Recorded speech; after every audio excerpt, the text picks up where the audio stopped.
What a time to be in the travel industry with all of this innovation. But customers today have a seemingly impossible set of criteria that they want us to live up to. We want unique experiences that will stay with us for the rest of our lives and we can share with our friends. We want authentic adventures, visiting new cultures and communities beyond what we can get in traditional holiday resorts. We absolutely want our travel to be ethical, minimizing our footprint and creating a positive impact when we go away. We've been hearing a lot this morning about the rise of digital nomadism and the work from anywhere culture that's blurring the lines between traditional work and leisure. And of course, cost of living crisis, we want our travel to be affordable. So how on earth do we address this impossible conundrum? One word, ladies and gentlemen, pets. Pets of all different shapes and sizes. Dogs, cats, donkeys, chickens, fish.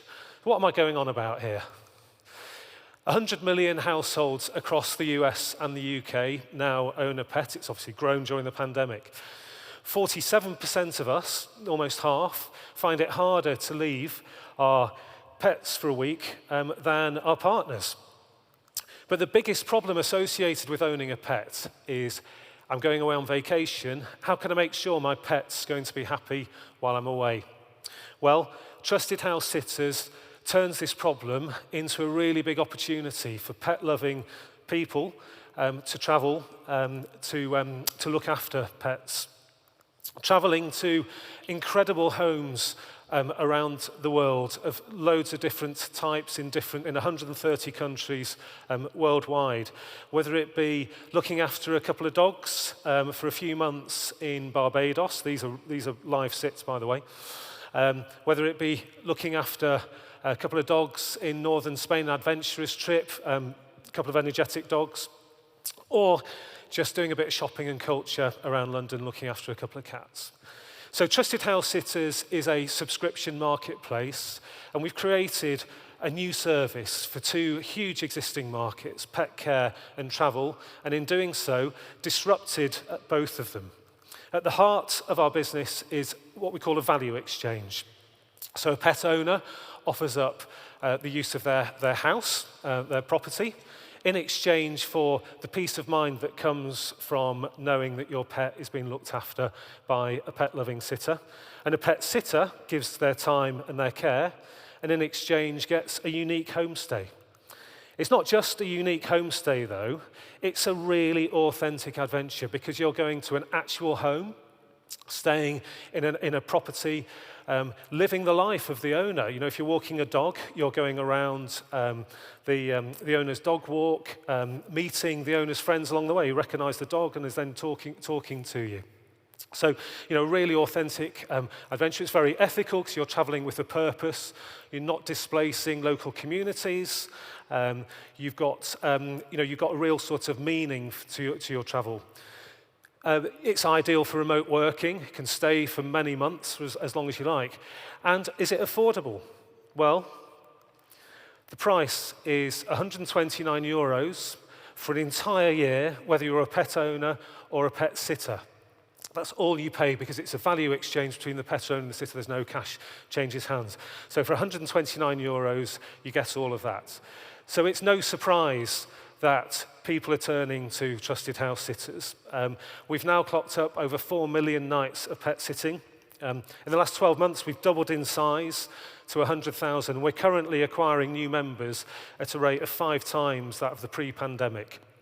Our revenues this year will be $20 million, which is over 3 times last year. 90% growth, but we've got incredible unit economics and an instant payback on our paid marketing. We've grown to 75 team members with a new team based in the US. We've got 13,000 5-star Trustpilot reviews showing how much our members love us. 60% annual retention, and word of mouth is our biggest source of new business. Latest technologies in the proprietary stack that we've got, real-time analytics to help us keep the marketplace in balance, peer-to-peer review system, which is the real foundation of trust equity on the platform, and a real-time messaging system that makes it easy to arrange a sit. As we grow, we have this flywheel network effect, which means that not only new members who have an amazing sit tell their friends and then renew, but also we have the cross-side network effects where the experience actually gets better for our members as we grow with more opportunities, more amazing sits. I looked just this morning to see what else had come onto the platform today. There was a sit in Phuket in Thailand, an oceanfront villa in San Francisco, and a beautiful house in the countryside of the UK. So, 100,000 happy members. And Trusted House Sitters sits right at the heart of the kindness economy, where people don't just consume for themselves, but they consume to help somebody else as well. And a pet sitter who comes onto our platform is helping an owner to go away on their vacation with peace of mind, but most of all, keeping that pet really happy in their own environment whilst their owner's away. So thank you for listening. Thank you, Matthew. Thank you. All right. I think I speak for everyone when I say, aww.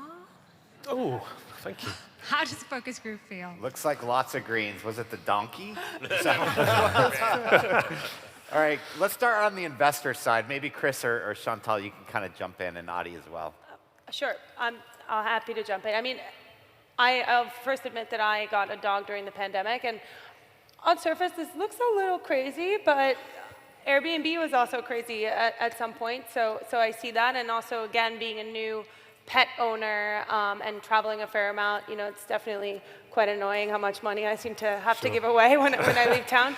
Kind of a strange question, but I'm curious if you require all the pets to have pet insurance, because I could see that being a huge challenge. Curious about how you look at competition with Rover, who I'm guessing is probably the closest you get to having a competitor. And also wondering if there's additional revenue opportunity, as I think you could, there are people who might have an exceptionally nice home and might have to charge a little bit cheaper than staying somewhere else, but I could see there being ways to get more out of your members. Like Chris? In my business, one of the things that I love is every now and then I'll hear an idea that I say, why didn't I think of that? And that just nailed it. I mean, I love the simplicity and the elegance and the way that you told the story was so clean. I immediately saw the value proposition to both players. I saw how it truly is a network where as a node is added, value is created for all sides. I mean, clearly it looks like you've got escape velocity here in terms of your run rate, and so count me into the Series B. Who else wants to jump in? Tim. I loved it, and was even I was loving it. Then I saw the numbers, and $20 million revenue is fantastic. Two sort of operational questions. One is, this is a business where I think you have to have supply ahead of demand, right? So how do you do that? How do you keep supply ahead of demand for long enough until you've got scale? And secondly, building on Chantal's question, what happens when something goes wrong? What happens when Rover or the donkey gets sick or breaks a leg or something happens and the dad, mom, and mom and dad aren't there? So they're two things I wanted to hear about. Yeah. Anything else? Chris, Adi? I would just say it's brilliant, and could you extend it to children as well?